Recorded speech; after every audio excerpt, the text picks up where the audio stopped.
I would have to take recourse to Islamic eschatology to locate the implications of that attack in the larger framework of Islam's conception of Akhirul Zaman, because I am convinced that it is located precisely in that subject. In the process also of offering my analysis, I will have to offer opinions of mine.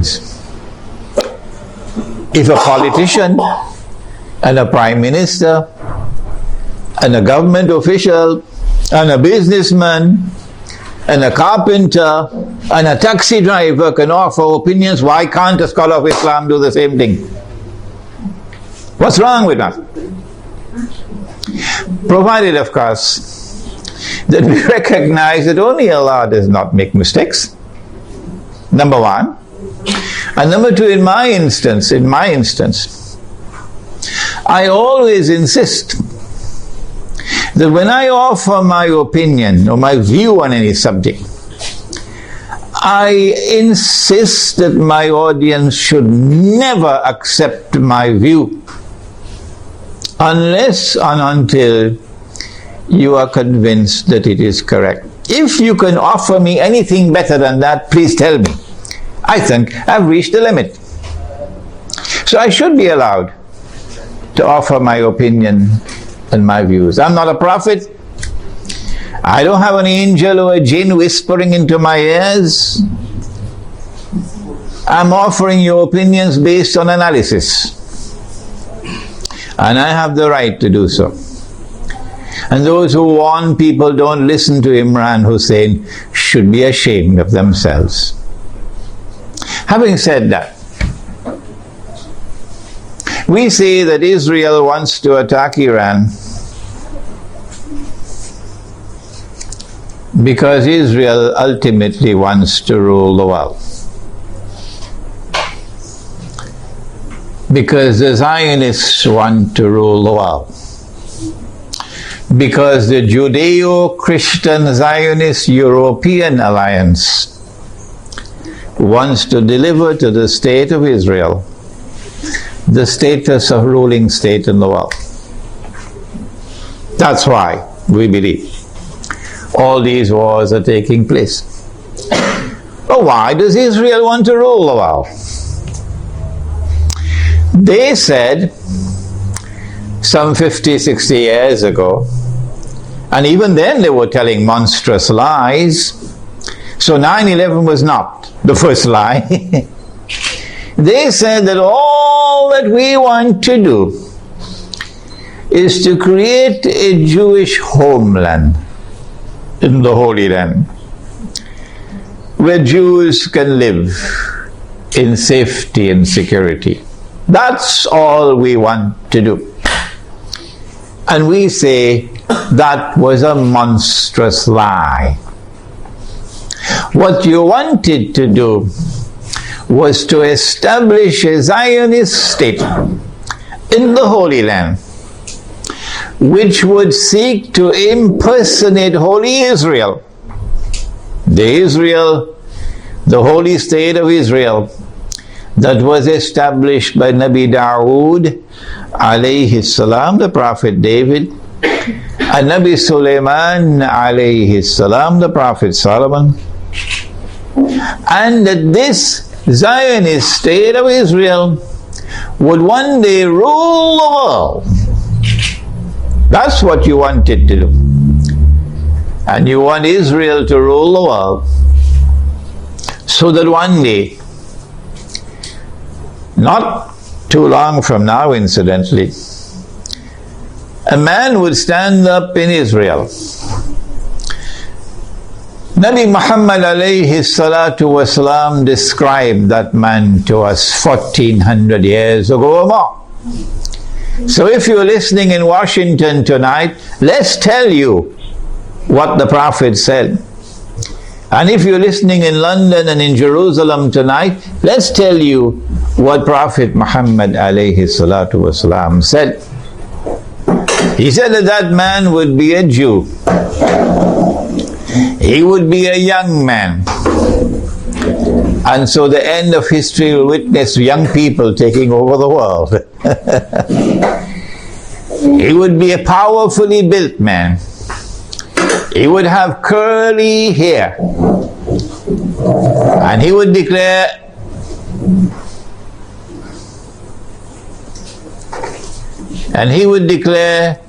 I am the Messiah. But that would be a lie. The Messiah is the son of Mary. Sorry, more than that. He was the son of the Virgin Mary. There's only one virgin in the world who ever gave birth to a son and still remained a virgin. And that was Jesus, Nabi Isa alayhi salam. He is the Messiah. Muslims believe that. And most Christians believe that. I don't know whether the Zionist Christians also believe that. Somebody should ask them. He is the Messiah. And one day he's coming back, said Nabi Muhammad alayhi salatu wasalam. Whether Washington believes that or not is irrelevant. One day he's going to come back, said Nabi Muhammad alayhi salatu wasalam. And when he comes back, he's going to rule the world from Jerusalem. That is in the hadith, because he would be Hakimul Adil, a ruler who will rule on the basis of justice. Those who today rule the world do so with injustice. That's why they want this Israel to rule the world. Because that man who says, I am the Messiah, would not be the son of the Virgin Mary.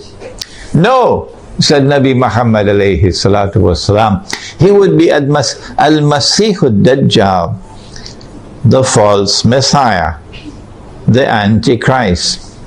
Every Muslim knows about him. Most Christians know about him. I don't know about the Zionist Christians. And so lots of people know this subject. And that moment when that man is going to rule the world from Jerusalem appears to me to be around the corner. Maybe 20 years, maybe 30 years. And so this is why they want to attack Iran. We want to begin our analysis tonight by pointing out that there is a moral foundation to the law of war and peace. And that moral foundation is that you do not launch wars unless there is a just cause for it. Iran has not done anything. Iran has not attacked Israel. Iran has not launched any missiles on Israel. Iran is not waging war on Israel. And so, in accordance with your Israeli law of war, which has an immoral foundation, no morality attached to it, you have the right to wage war against the people unjustly. And so, an attack on Iran would be unjust war. It would be an act of dhulm, in using the language of the Qur'an, an act of wickedness. Those who launch the attack would be a people who are committing monstrous sin. But I want to say something more. To those who are beating the drums of war in the Arab world, and who are looking forward to the attack on Iran, that you are beating the drums of unjust war. And when the attack takes place, you will be committing the same sin as supporters of the war, as those who are themselves perpetrating the war. And shame on you!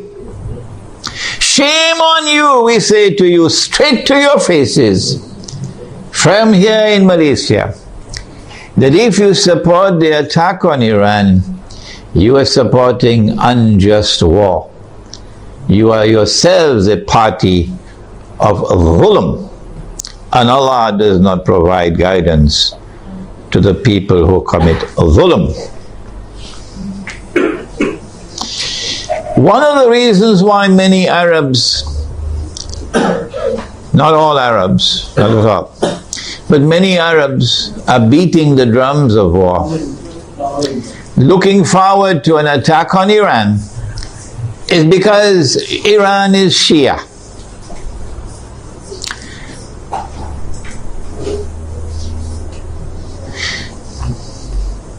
They hold the view that Shia are kuffar, and hence it is permissible to launch war on the kuffar, the disbelievers.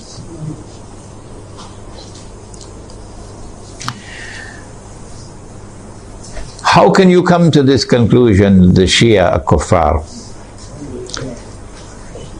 If the Shia are kuffar, then there must be some ijma' or consensus of opinion on that subject. That consensus has never been achieved in 1400 years. Why? How can we say so? Here is proof. This is not the only proof, but this is adequate. That no regime in control of the Hijaz, in control of the Hajj, in our history that we know of, has ever prevented the Shia from performing the Hajj. As a consequence, we say, it is too late in the day now for you to come with any manufactured arguments declaring the Shia to be kuffar. Yes, we agree that it is an act of profound misguidance to declare that Abu Bakr Siddiq radiallahu ta'ala anhu was a usurper, and that Umar Farooq radiallahu ta'ala anhu was a usurper, and that Uthman Ghani radiallahu ta'ala anhu was a usurper. Three of the foremost companions of the Prophet alayhi salatu wasalam. It's a massive vote of no confidence in the Prophet himself alayhi salatu wasalam. And we say of those who insist that these three companions of the Prophet alayhi salatu wasalam were usurpers, we say you are profoundly misguided. But we never say that you are not Muslims. You still are our Muslim brothers. And so the argument that the Shia are kuffar and hence it is permissible to launch war on them is invalid. But secondly, does the religion of Islam say it is permissible to wage war on kuffar? Where did you learn your Islam from? Mars or Venus or Jupiter? Huh? This is the religion of Islam. Truth is from your Lord. فَمَنْ شَاءَ فَلْيُؤْمِنْ وَمَنْ شَاءَ فَلْيَكْفُرْ. Whosoever wishes is free to accept, and whosoever wishes is free to reject kufr. La ikraha fid din, says the Qur'an. There is no compulsion in matters of religion. And so you are not permitted in Islam to wage war against any people because they are kuffar. No. There is a version of Islam today which has emerged in the world, which seems to have originated in Saudi Arabia with Sheikh Muhammad Abdul Wahhab. It used to be called Wahhabi, it's now called Salafi, and I have students of mine who are Salafi, and they are my students. which can best be described as a Protestant version of Islam. Protestantism in the modern world is a conception of religion which reduces religion to texts and which interprets texts literally.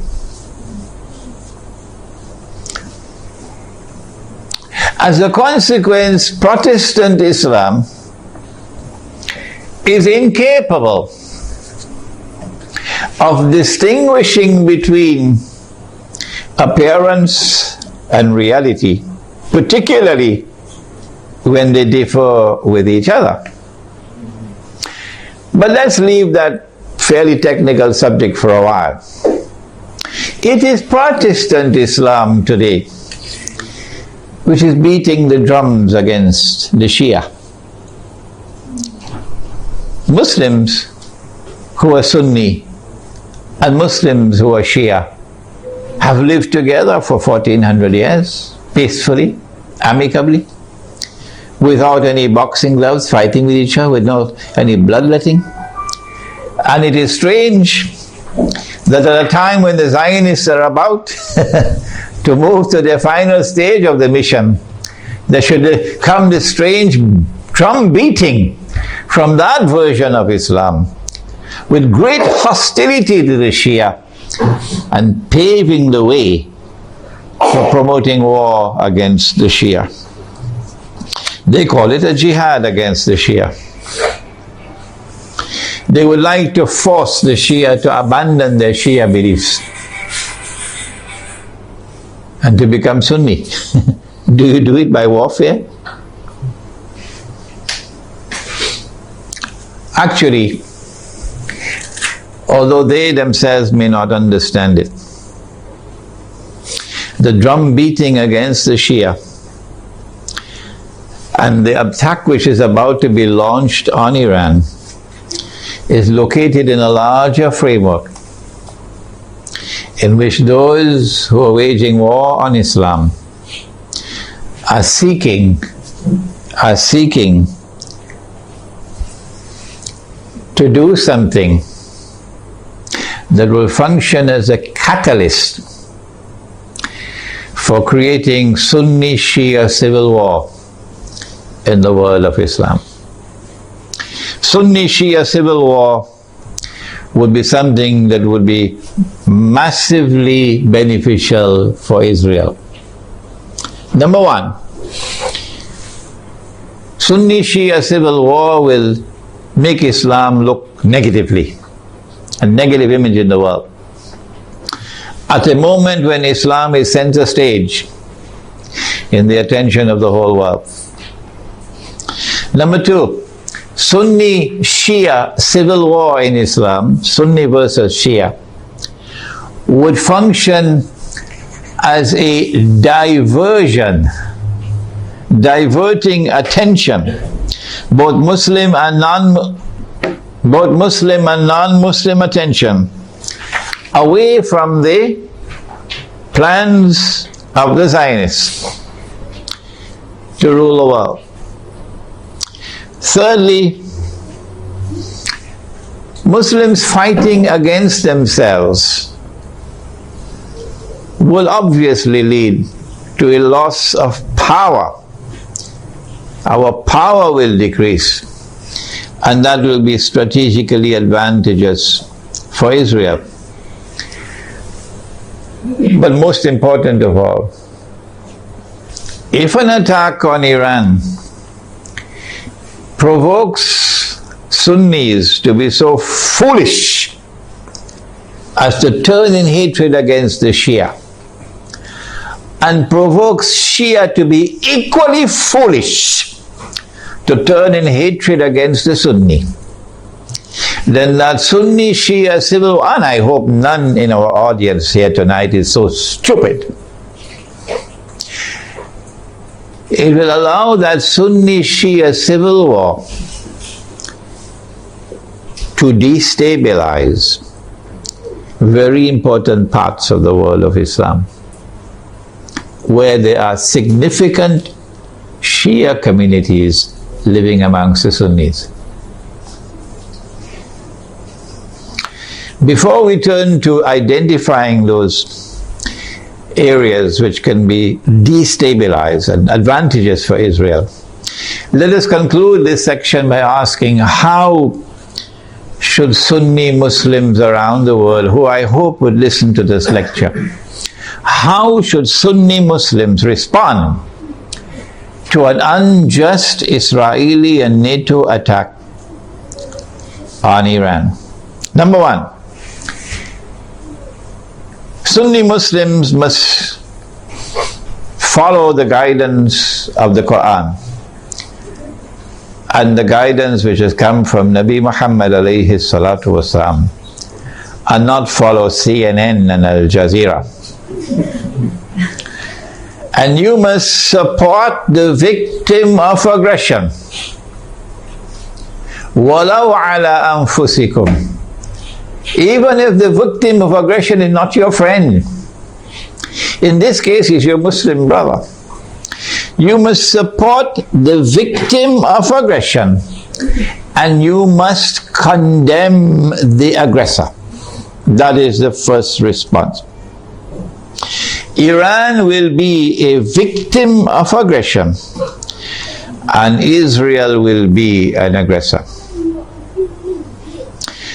How should Pakistan respond if Israel attacks Iran? And I hope the Pakistani people are listening. How should Egypt respond if Israel attacks Iran? Pakistani Muslims and Egyptian Muslims must ensure that they, the people, don't wait on the governments and don't wait on the armed forces. The people must respond by showing massive popular support for Iran as a victim of aggression, and must clearly condemn not only those who wage war on Iran, but also those who support those who are waging war on Iran, with particular reference to the government of Saudi Arabia. Number two, so we have dealt briefly with the Sunni Shia civil war problem. War on Iran, and my gosh, look how much time has gone. War on Iran obviously is going to impact on the world economy. Number one, on the price of oil. Not only because Iran is a major supplier of oil, but also because Iran is located in that basin that the Iranians call the Persian Gulf and the Arabs call the Arab Gulf, and they're still fighting over the words. This is the oil basin, and the river Euphrates enters into this basin. And Nabi Muhammad alayhi salatu wasalam told us 1400 years ago that the river Euphrates will uncover a mountain of gold. I suggest that you don't wait for the metal. I want to suggest to you that this is not a text to be understood literally. Protestant Islam is going to wait for a mountain of the metal. Let them wait. And we're not speaking disrespectfully of Protestant Islam. No, we're not speaking disrespectfully of the Salafis. Let me repeat it. I am not speaking disrespectfully of the Salafis, and I'm not speaking disrespectfully of their methodology or for literal interpretation of the text. All I'm saying is let them wait for the mountain of the metal. We interpret the text differently. And we say that mountain of gold is already here. And it's black gold. And it's oil. And the Prophet prophesied that they're going to fight over it. And in the end, 99 out of every 100 are going to be killed. Conventional wars don't kill 99 out of every 100. Conventional wars do not kill 99% of all combatants. This has to be nuclear war to kill 99% of all combatants. Okay? So the Persian Gulf or the Arab Gulf is waiting for nuclear attacks.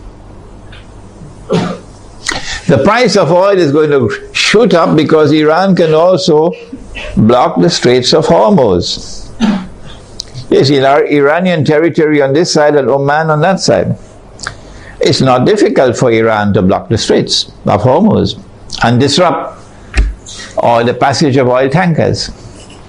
So we can anticipate fairly confidently that the price of oil is going to escalate dramatically once the attack takes place.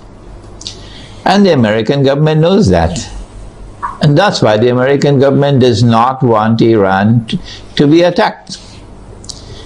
Because the American government knows, and the Federal Reserve knows, and the bankers also know that the US dollar is going to collapse.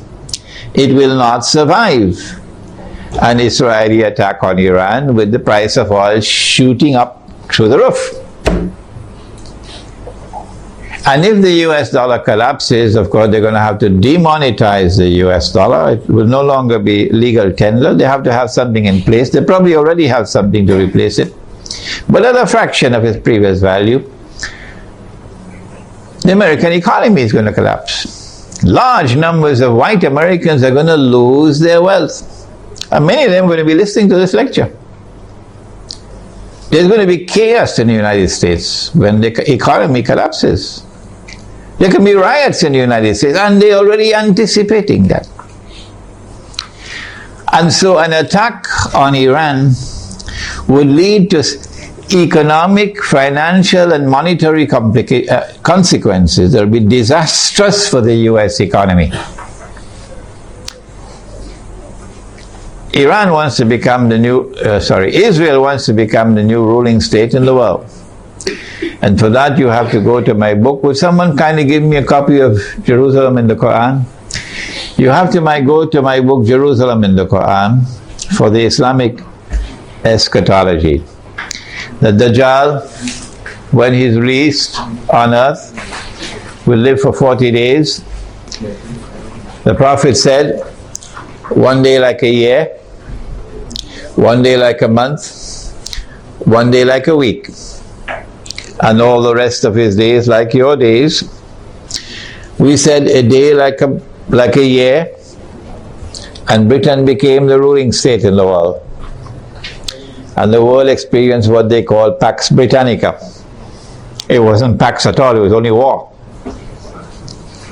And then came a day like a month over here, and the United States of America replaced Britain as the next ruling state in the world. And Pax Britannica was replaced with Pax Americana.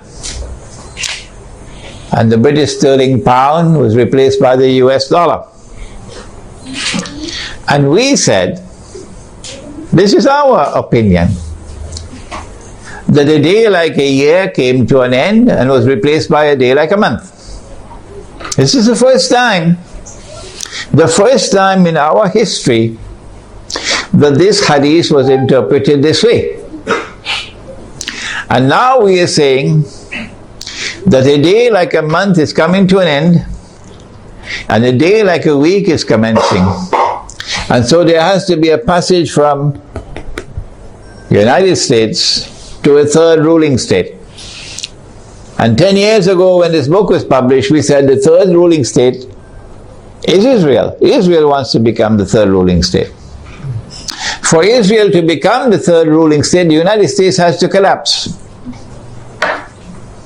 And so this is going to be the collapse of the economy. Not just the US economy, but more than that. With the dramatic rise in the price of oil, you're going to have a significant rise in the cost of living around the world. Transportation costs are going to escalate. Food prices are going to escalate. Energy prices will rise. And this is also going to affect the prices of manufactured goods. The poor of the world will sink as soon as Israel attacks Iran into greater poverty and in some cases destitution. In Yemen now, they can't afford to buy the cooking gas with which to cook. The middle class around the world will sink into poverty. And when there are so many poor, the majority of mankind in poverty, it's going to be easier. It's going to be easier to rule the world. With people who are too poor to organize themselves, to resist oppression and resist slavery. How should we respond to this impending economic collapse, financial and monetary collapse? How should we respond to the imminent rise of the cost of living around the world? How should we respond? My opinion, and I'd love to hear your opinion before we end tonight. My opinion is to go to that hadith of the Prophet sallallahu ta'ala alayhi wasallam. He said about Akhirul Zaman, he said, if you have land, hold on to your land. You're familiar with that, aren't you? And he said, if you have animals, hold on to your animals. And then a man asks, O Messenger of Allah, what about if we have neither land nor animals?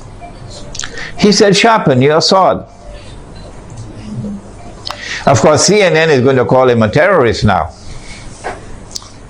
He said, sharpen your sword.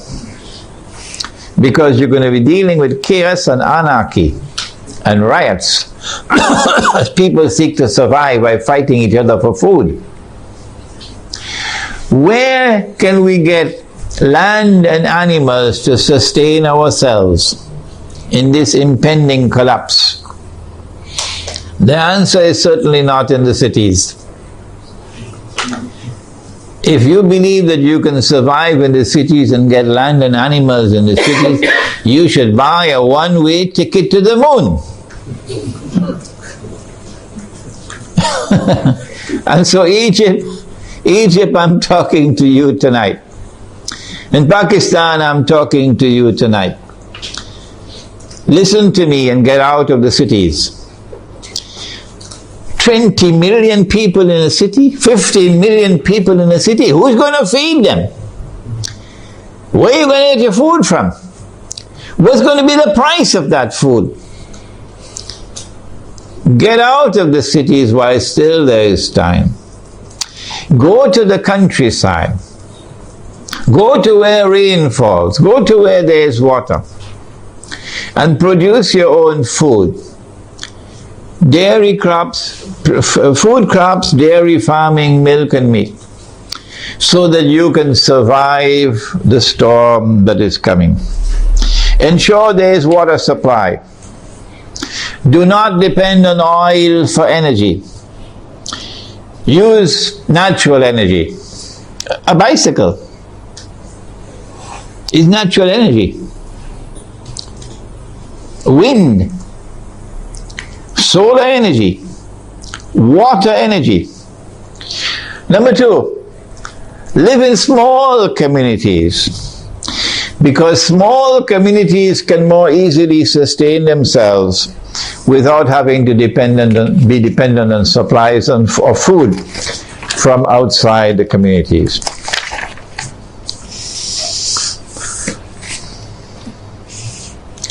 We now return to Pakistan.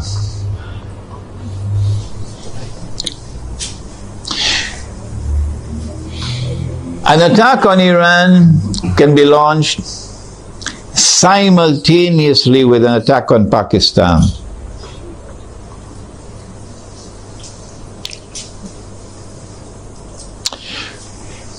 The purpose would be to eliminate Pakistan from the nuclear club. But we've been saying this for 10 years now. When the attack on America took place in September 2001, we produced a booklet 2 months later, a Muslim response to the attack on America. That booklet is on my website. And in that booklet we said that those who planned and executed 9/11 had as their ultimate target Pakistan. And they put the blame on Afghanistan so that they could put their troops in Afghanistan so that they'll be advantageously located for moving in on the final target, which is Pakistan. Why Pakistan? Why is Pakistan so important? The answer is Pakistan is a member of the nuclear club. It is the only Muslim country which possesses nuclear weapons. And according to the Bible of the Zionists, no Muslim country must be able to defend itself. The Zionist Bible says that no Muslim country must have nuclear weapons. But the Zionist Bible says Israel can have as many nuclear weapons as it wants. And Israel should be able to also use its nuclear weapons according to their moral law. And because Pakistan has nuclear weapons, Pakistan has to be denuclearized. Their strategy for denuclearizing Pakistan appeared to me 10 years ago to be to try to so destabilize Pakistan that there may be civil war in Pakistan, and then use that civil war as an excuse that we have to save the world from a nuclear holocaust. We have to save the world from nuclear weapons landing in the hands of terrorists. And so we have a mission. For the sake of mankind, we have to attack and invade Pakistan and destroy the nuclear plants in Pakistan and destroy the nuclear weapons in Pakistan, and also break up Pakistan into bits and pieces so it can never rise again. When that happens, of course, we must have a Zionist friend to take over and control all the pieces. And it is time for Muslims around the world to recognize, including Muslims in Iran, that Israel's most strategic partner, most strategic ally in the world today, after the United States, is India, with Saudi Arabia neck and neck behind India.